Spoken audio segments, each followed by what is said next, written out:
বর্তমানে টিভিতে ইউসুফ জুলেখার নামে একটি সিরিয়াল প্রচারিত হয়। এই সিরিয়ালে নবী রাসূলের চরিত্রে অভিনয় করা হয়, এটা দেখা জায়েজ হবে কিনা? প্রথম কথা হলো, নবী রাসূলের চরিত্রে কোনো মানুষের জন্য অভিনয় করা জায়েজ নাই, এগুলো গুনাহ। সারা দুনিয়াতে ম্যাক্সিমাম উলামায়ে কেরামের উপরে একমত, নবী রাসূলদের চরিত্র এটা অভিনয় করে প্রকাশ করা, এটা নবী রাসূলের শান বেয়াদবি, সব জিনিস নিয়ে হেলাফেলা না।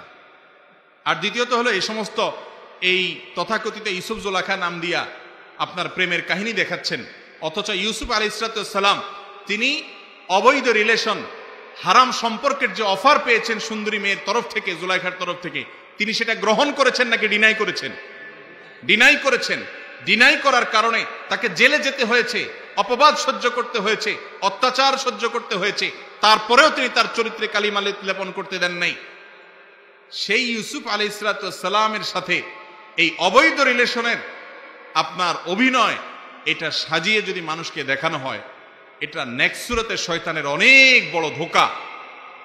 যারা মনে করতেছেন নবীর কাহিনী জানতেছি সেজন্য ইউসুফ জুলাইখা দেখতেছি, তারা এর মাধ্যমে সওয়াব তো আল্লাহ মাফ করে হওয়ার প্রশ্নই ওঠে না, বরং কোন কোন ক্ষেত্রে অন্য সিনেমা দেখলে যে গুনাহ হবে তার সাথে এখানে বেশি হওয়ার ভয় আছে।